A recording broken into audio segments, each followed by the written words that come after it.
وعلى آله وصحبه أجمعين أما بعد أعوذ بالله من الشيطان الرجيم بسم الله الرحمن الرحيم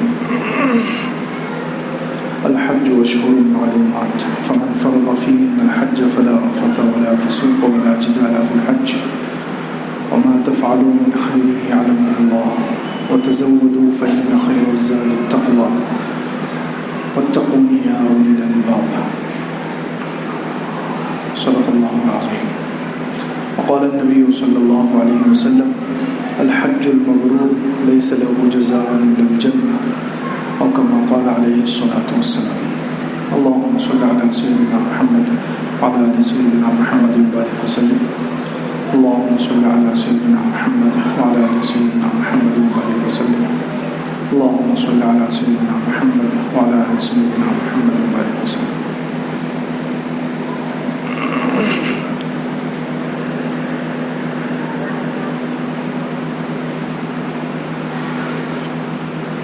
بزرگان محترم، ایمان کے شعبوں کا بیان چل رہا ہے. ایمان کے شعبوں میں سے ایک اہم شعبہ ہے حج کرنا، کیونکہ یہ اسلام کے 5 ارکان میں سے ایک اہم رکن ہے.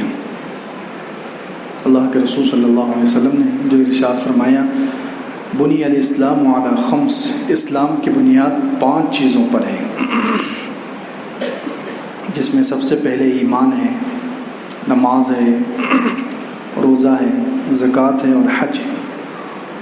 تو حج اسلام کے 5 ارکان میں سے ایک اہم رکن ہے.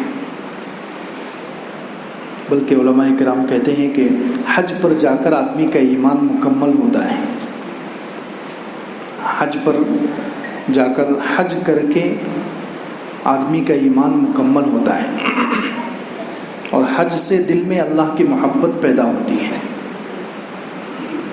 اور حج جس کا قبول ہو جائے تو حدیث سے اشارہ ملتا ہے کہ اس کا پھر گمراہ ہونا بہت مشکل ہے. وہ ایمان سے پھر نہیں سکتا جس کا حج اللہ کے نزدیک قبول ہو جائے. اللہ کے رسول صلی اللہ علیہ وسلم کی جو حدیث پڑھی گئی، فرمایا الحج المبرور لیس له جزاء الا الجنہ او کما قال علیہ الصلوۃ والسلام.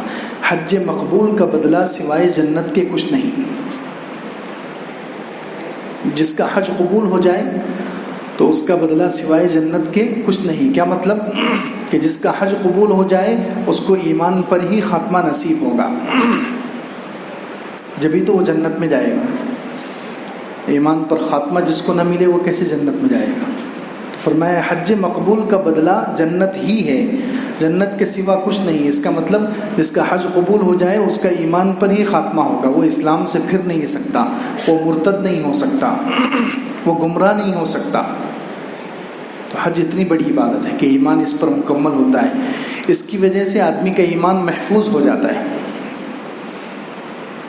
صحیح حج کرنے کی وجہ سے آدمی کا ایمان محفوظ ہو جاتا ہے. آدمی قلعے میں آ جاتا ہے، اس کا گمراہ ہونا اور اس کا مرتد ہونا مشکل ہو جاتا ہے.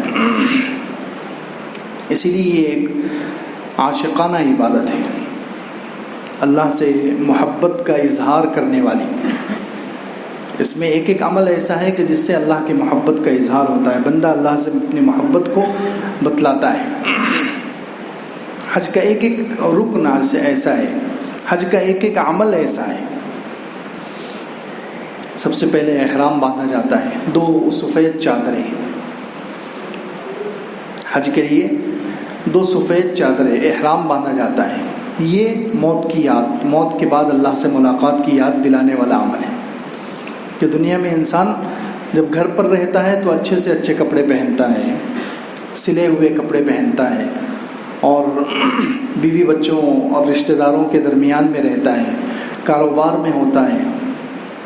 لیکن جیسے ہی حج کے لیے جانے لگا تو اب جو اپنے سلے ہوئے اور مہنگے کپڑے چھوڑ دیے. اللہ کی طرف سے حکم آ گیا کہ اب اپنے سلے ہوئے کپڑے چھوڑ دو، مہنگے کپڑے چھوڑ دو. اب یہ پہننا حرام. احرام کو احرام اسی لیے کہتے ہیں کہ اس میں بہت ساری چیزیں حرام ہو جاتی ہیں. سلے ہوئے کپڑے پہننا حرام، خوشبو لگانا حرام، بال کاٹنا حرام، ناخن کاٹنا حرام، شکار کرنا حرام، بہت ساری چیزیں حرام ہو جاتی ہیں، اس لیے اس کو احرام کہتے ہیں۔ 2 کپڑے ان کو احرام اس لیے کہا جاتا ہے کہ اس کے پہننے کی وجہ سے بہت ساری چیزیں جو جائز تھی وہ بھی حرام ہو گئی۔ تو اللہ کی محبت میں انسان یہ سب کچھ کر رہا ہے۔ احرام باندھ لیا، 2 سفید کپڑے، تو اس نے سلے ہوئے کپڑے چھوڑ دیے، اپنے مہنگے کپڑے چھوڑ دیے، رشتہ داروں کو چھوڑ دیا، وطن کو چھوڑ دیا، اب وہ اللہ کے گھر پر جا رہا ہے۔ جیسے مرنے کے بعد 2 کفن کے کپڑے پہن کر انسان قبر میں جاتا ہے اور پھر آخرت کے مرحلے اور اللہ سے ملاقات کے مرحلے شروع ہوتے ہیں۔ تو احرام کا، حج کا سب سے پہلا عمل جو احرام ہے، یہ اللہ سے ملاقات کو یاد دلاتا ہے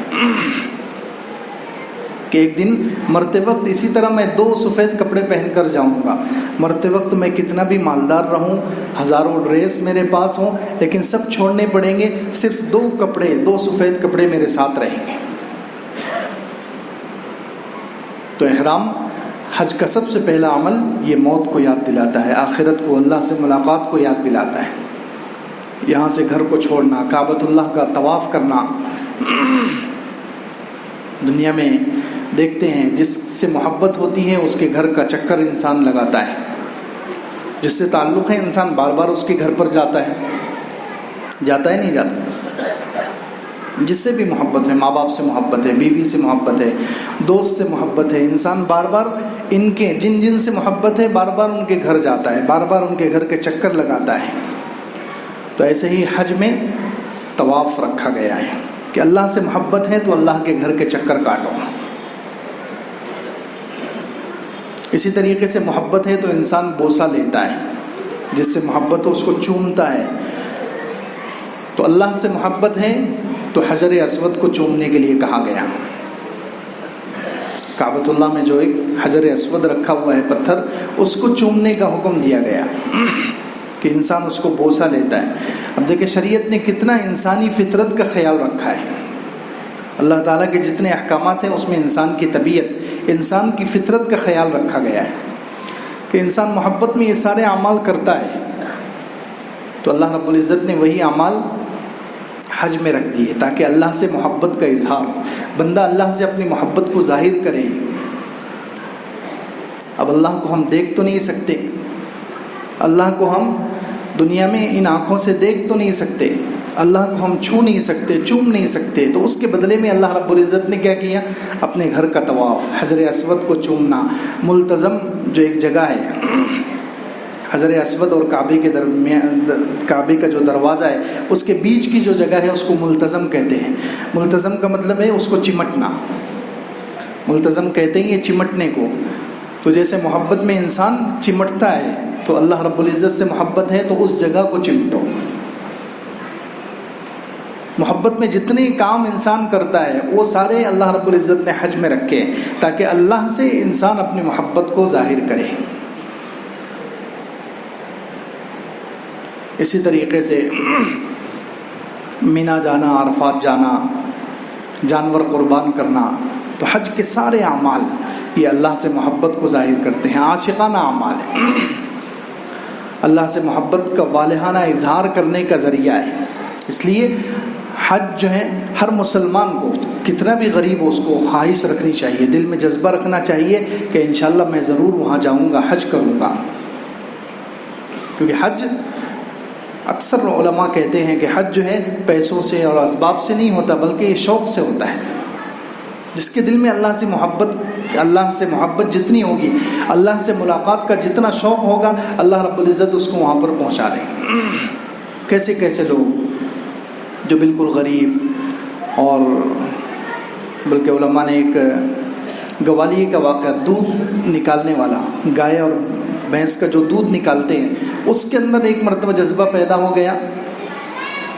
حضرت مولانا ادریس کاندھلوی رحمۃ اللہ علیہ نے اس شخص کا واقعہ لکھا ہے کہ گوالیہ ہے، دودھ نکالنے والا، اب اس کے پاس پیسے نہیں، کچھ نہیں، وہ دوسروں کے پاس نوکری کر رہا ہے، ملازمت کر رہا ہے، دودھ نکال کر دیتا ہے اور اس کو پیسے ملتے ہیں، اتنا غریب انسان، لیکن اس کے دل میں شوق پیدا ہوا کہ مجھے اللہ کے گھر جانا چاہیے، میں ایمان والا ہوں تو مجھے حج کرنا چاہیے، اللہ کے گھر جانا چاہیے۔ اس کے دل میں شوق پیدا ہوا۔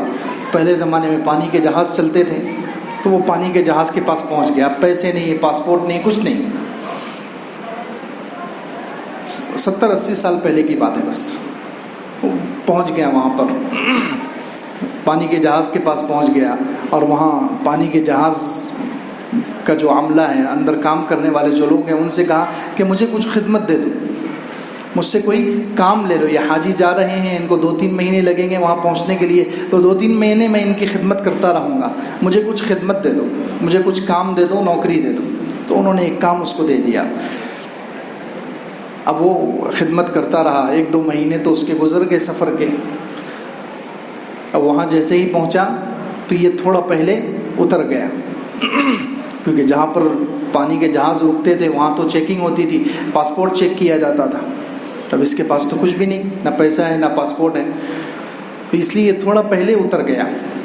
اور جہاں اترا وہاں اس کو سامنے ایک بڑا بنگلہ تھا, اور اس کو لوہے کی باڑ لگی ہوئی تھی, لوہے سے وہ گھیرا ہوا تھا. وہاں اس نے دیکھا کہ کچھ جانور بندھے ہوئے ہیں, اونٹ, بیل, گائے وغیرہ. اب یہ شخص وہاں چلا گیا. اب وہ جو لوگ تھے وہ عرب تھے, انہوں نے اس کو دیکھا اور اس سے پوچھا کہ تم کہاں سے آئے ہو. بات چیت کی تو اس نے بتایا کہ میں پاکستان سے آیا ہوں, میں حج کے لیے آیا ہوں میرا ہی.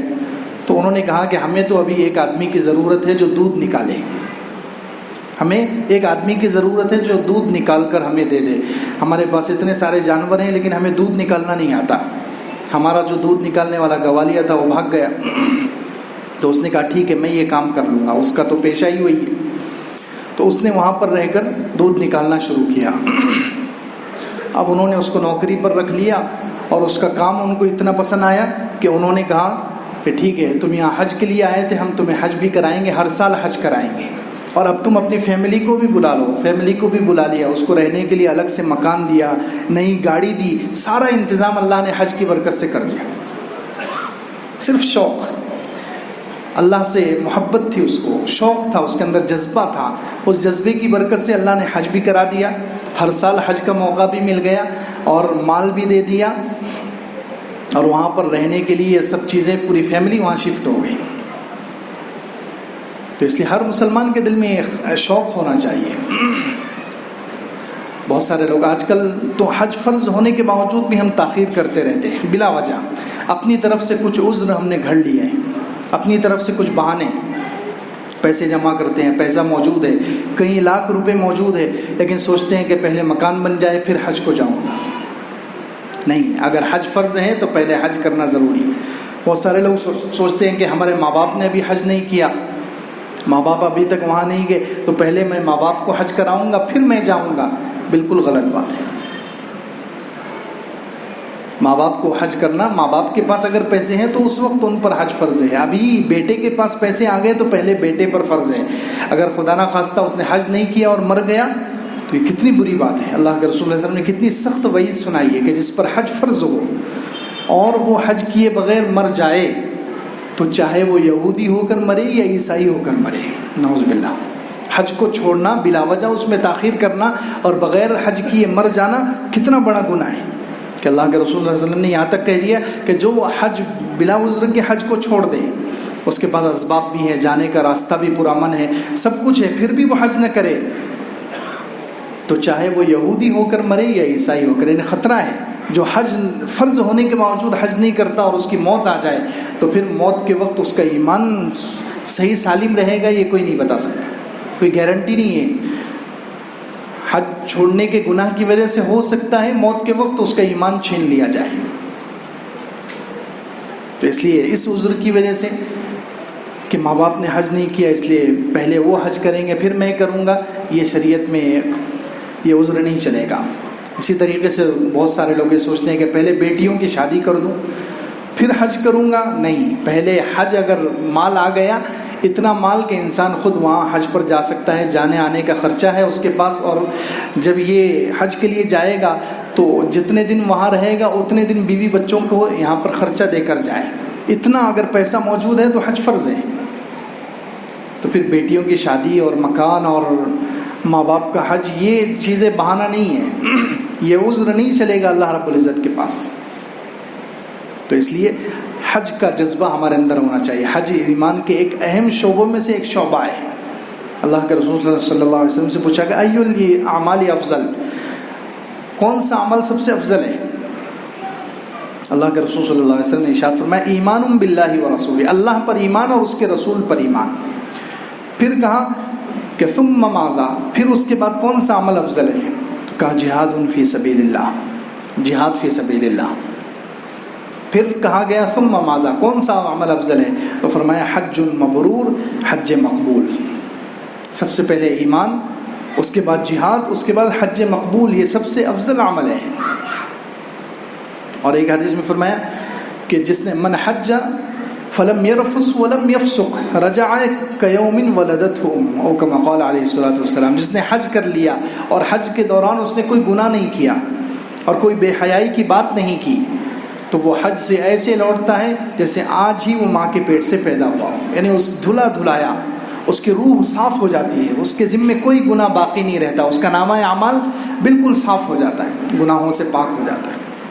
اتنا بڑا عمل ہے کہ اس کی وجہ سے اللہ کی محبت نصیب ہوتی ہے، ایمان کا اونچا درجہ انسان کو حاصل ہو جاتا ہے، آدمی کا ایمان محفوظ ہو جاتا ہے اور سارے گناہ معاف ہو جاتے ہیں. تو اس لیے ہر مسلمان کو جذبہ رکھنا چاہیے. اور اس حج سے بہت سارے حج کے اعمال جو ہیں اس کے ذریعے سے بہت سارے سبق دیے جاتے ہیں. حج کے جو اعمال ہیں ان سے مسلمانوں کو بہت سارے سبق دیے گئے ہیں. حج سے بہت سارے سبق ملتے ہیں. سب سے پہلا سبق تو یہ ملتا ہے کہ دین جو ہے اللہ کے حکم کو ماننے کا نام ہے. حج کے اعمال کو دیکھیں، ان سے سمجھ میں آئے گا کہ یہ دین میں اصل چیز کیا ہے، اللہ کا حکم ہے. اصل چیز اللہ کا حکم ہے. اللہ نے جہاں جو کہہ دیا اس کو کرو، اور جہاں جس چیز سے منع کر دیا اس سے رک جاؤ. تو اصل چیز اللہ کا حکم ماننا ہے. اسی لیے حج میں کیسے کیسے اعمال جو انسان کی عقل میں بھی نہیں آ سکتے، 2 کپڑے، احرام کے 2 کپڑے پہن کر کفن کی طرح 2 سفید چادریں پہن کر جانا، بیت اللہ کا طواف کرنا، حجر اسود کو چومنا، ملتزم سے چمٹنا، صفا مروہ کے درمیان دوڑ لگانا، کیسے اعمال ہیں. عقل سے سوچے تو اس کا کیا فائدہ ہے ظاہر میں. اسی طریقے سے اب 8 تاریخ ہو گئی ذی الحجہ کی، تو مکہ کو چھوڑ دو اور مزدلفہ چل جاؤ. مکہ جہاں پر ایک نماز کا ثواب 1 لاکھ مل رہا ہے، اس کو چھوڑ دو اور مینا میں چلے جاؤ، وہاں جا کر ٹھہرو. کیا کرنا ہے؟ بس وہاں 5 نمازیں پڑھنی ہیں. اب دیکھو عقل میں کیا آ رہا ہے. عقل کے حساب سے کہ بھئی یہ 1 لاکھ نمازیں چھوڑ کر آپ صرف مینا میں دن گزارنے کے لیے کہہ رہے ہیں، وہاں 5 نمازیں پڑھنے کے لیے کہہ رہے ہیں. یہ کیا لاجک ہے، کیا عقل ہے؟ لیکن نہیں، اللہ نے حکم دے دیا ہے، ماننا ہے، چاہے عقل میں آئے یا نہ آئے. پھر اس کے آگے عرفات جاؤ، پھر واپس مزدلفہ آؤ، وہاں پر شیطان کو کنکریاں مارو. اب وہاں 3 پلر ہیں، 3 ستون ہیں. اب ستون ظاہر سی بات ہے وہاں مارنے سے شیطان کو تھوڑی لگتا ہے، بس ایک عمل ہے، اللہ کا حکم ہے. بس شیطان کو کنکریاں مارنا اللہ کا حکم ہے تو مارنا ہے، چاہے عقل میں اس کا کوئی فائدہ آئے یا نہ آئے. بتلایا جا رہا ہے کہ حج جو ہے، حج سے یہ سکھایا جا رہا ہے کہ دین اصل اتباع کا نام ہے، اللہ کے حکم ماننے کا نام ہے. جہاں اللہ کا حکم آ جائے اس سر جھکا دو. سوچو مت کہ یہ کیوں اور یہ کیوں. یہ بھی ایک بڑا فتنہ ہے آج کے زمانے میں. ہر چیز کے پیچھے یہ حکم کیوں دیا گیا، اس کی کیا لاجک ہے، اس میں کیا راز ہے. حج بتلا رہا ہے کہ دین جو ہے، دنیا میں انسان آیا ہے اللہ کے حکم ماننے کے لیے. ہم اللہ کے غلام ہیں، اللہ کے بندے ہیں، اللہ کے مخلوق ہیں. اللہ نے جو حکم دے دیا بس ہمیں سر جھکا کر ماننا ہے. کیوں اور اس میں کیا لاجک ہے، اس میں کیا راز ہے، یہ جاننے کے پیچھے نہیں پڑنا ہے، اس کی فکر میں نہیں پڑنا ہے. یہ حج سے ایک سبق مل رہا ہے. اسی طریقے سے حج سے ایک سبق یہ مل رہا ہے کہ انسان کو کسی کو تکلیف نہیں دینا چاہیے، کسی کو تکلیف نہیں دینا چاہیے. حدیث میں بھی کہا گیا، قرآن میں بھی ہے کہ جھگڑا مت کرو. حج کرو، حج میں کوئی بے حیائی کی بات مت کرو، گناہ مت کرو اور جھگڑا مت کرو. اور حدیث جو ابھی پڑھی گئی اس میں اللہ کے رسول صلی اللہ علیہ وسلم نے فرمایا کہ جو حج کرے اور بے حیائی کی بات نہ کرے، فلم یرفث ولم یفسق، کوئی گناہ نہ کرے اور کوئی جھگڑا نہ کرے، تو وہ ایسے واپس آتا ہے جیسے آج ہی وہ ماں کے پیٹ سے پیدا ہوا ہے.